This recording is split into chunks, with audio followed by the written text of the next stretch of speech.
What if the furniture in your home is quietly costing you thousands of dollars more than it should? Not because you chose the wrong pieces, but because you never actually ran the numbers on building versus buying. Think about this for a second. The average American household buys multiple furniture items over a decade: tables, shelves, bed frames, cabinets, and most of those decisions are made based on convenience, style, or urgency. You walk into a store or scroll online, see something that looks good, check the price, and make a decision.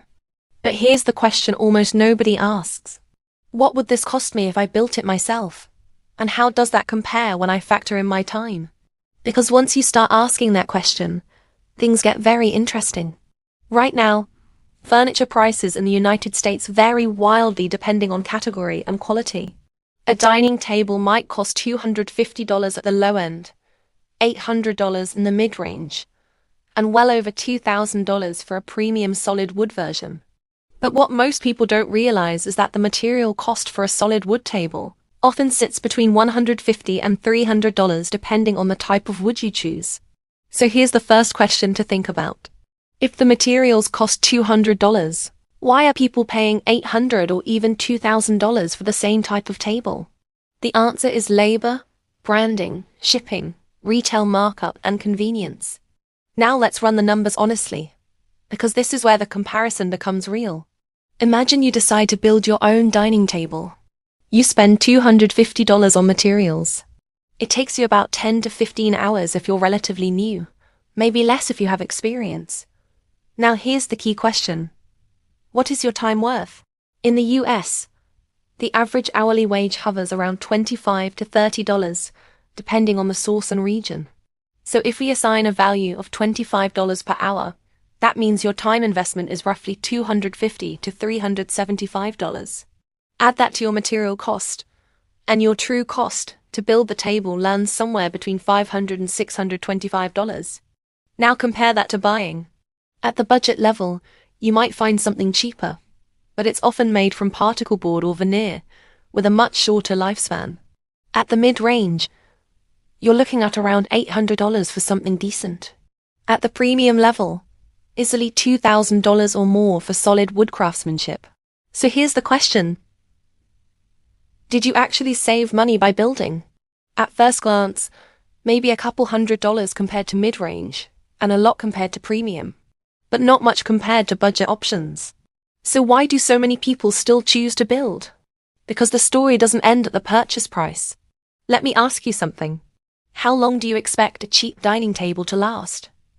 3 years? 5 years if you're lucky. Now compare that to a solid wood table that can last 15 to 20 years or more with basic care. Suddenly, the real question isn't what does it cost today, but what does it cost over time? Because if you replace a $300 table every 5 years, over 20 years you've spent $1,200. And that's not even adjusting for inflation. Now the DIY table starts to look very different. And this is just one piece of furniture. Let's move to something smaller but surprisingly revealing: a bookshelf. A basic bookshelf at a big retailer might cost $80 to $150. A mid-range solid wood version could be $300 to $600. Premium custom shelving, easily over $1,000. Now here's the twist. The material cost to build a simple bookshelf can be as low as $40 to $100 depending on size and wood choice. Time investment? Maybe 4 to 6 hours for a beginner. So let's do the math again. Materials are $80. Time at 5 hours times $25 equals $125. Total cost: about $205. Now compare that to buying. You're more expensive than the cheapest option, but significantly cheaper than anything mid-range or higher. So here's the question.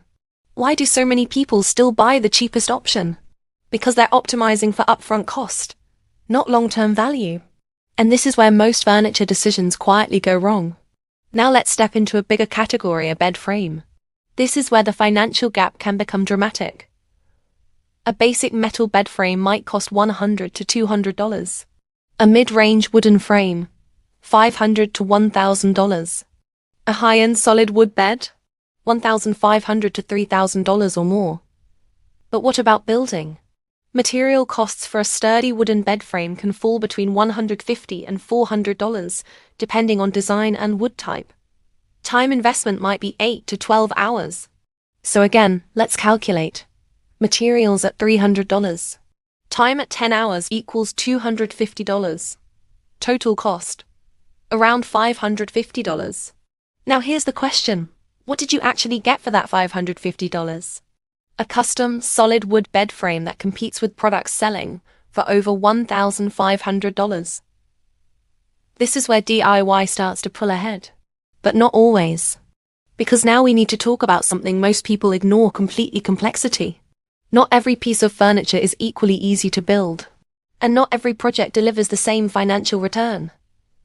So let me ask you this. What happens when the project becomes more complex, more time-consuming, and requires more precision?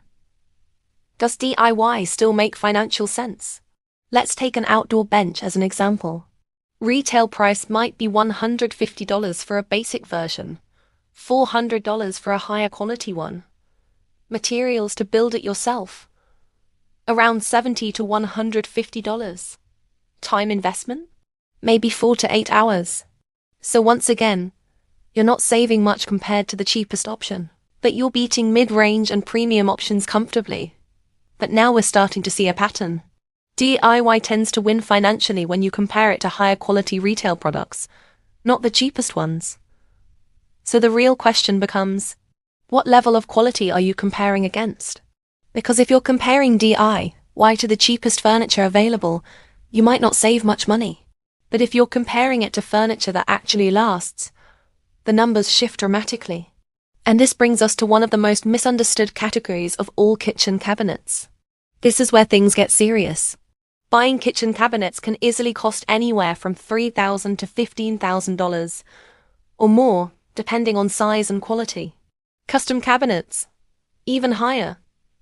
But building them yourself, material costs might range from $1,500 to $5,000 depending on the scope of the project. Sounds like huge savings, right? But here's the catch: time. Building cabinets is not a weekend project. It can take dozens, sometimes hundreds of hours depending on complexity and experience. So now the question becomes unavoidable. If a project takes 100 hours, and your time is worth $25 per hour, that's $2,500 in time alone. Add materials, and suddenly your total cost might not be that far from mid-range retail pricing. So now we have a completely different situation. In some cases, DIY clearly saves money. In others, it's a close call. And in some, buying might actually make more financial sense. So how do you decide? How do you know when building is worth it, and when you're better off just pulling out your credit card and moving on? Because the answer isn't as simple as DIY is cheaper. And the biggest financial mistake you can make is assuming that it always is. So how do you actually make the right decision every time, without guessing or relying on what feels cheaper in the moment? It comes down to a simple but powerful shift in thinking. Instead of asking, "Can I build this?" you start asking, "Should I build this based on total lifetime value?" And that one question changes everything. Because now you are no longer comparing price tags. You are comparing outcomes over time. Let's go back to the examples and layer in something most people ignore completely: replacement cycles. If you buy a cheap bookshelf for $100, and it lasts 3 years before it starts sagging or breaking, what happens next? You replace it. Then you replace it again. And again. Over 10 years, you may end up buying that same shelf 3 or 4 times. Suddenly that $100 purchase turns into $300 or $400, not including the time spent shopping, assembling, and disposing of the old one. Now compare that to a solid DIY bookshelf that costs you $200 in total value and lasts 10 years or more. The difference is no longer smaller, it is structural. So here's a question that most people never ask but absolutely should. How many times will I have to buy this if I choose the cheaper option? Because once you start thinking this way, cheap furniture becomes very expensive. Now let's add another layer: resale value. Most mass-produced furniture has almost no resale value. Try selling a used particle board desk or worn-out budget bed frame. You will likely get very little, if anything at all. But what about a well-built solid wood table or a clean minimalist bed frame that you built yourself? In many cases, those pieces can actually retain value. Sometimes they even sell for close to the material cost if they are well designed and maintained. So now the question becomes even more interesting. What if the true cost of your DIY furniture is partially recoverable? Because if you build a table for $500 and sell it years later for $300, your real cost was only $200 over that entire period. That is a completely different financial equation than buying something for $500 and getting zero back. Now let's talk about something people rarely factor in: honestly, mistakes. What happens when you cut a board wrong, buy the wrong materials, or need to redo a part of the project? These things happen, especially when you are learning, and they have a cost. So here is a question you need to ask yourself before starting any DIY build. Am I prepared to absorb a learning cost? Because in the beginning, your projects may not be as efficient or as clean as a professional build. But here is where the long-term advantage begins to show. Every mistake you make reduces the cost of your next project. Every hour you spend learning a skill increases your efficiency for the future. And this is where DIY stops being a one-time decision and starts becoming a compounding asset. Think about it this way. The first table you build might take 15 hours. The next one might take 10. The one after that might take 6. Over time, your hourly cost drops dramatically because you are getting faster and better. So now let me ask you something. What happens when your time investment drops, but your quality stays high or even improves? That is when DIY becomes not just cheaper, but significantly more profitable compared to buying.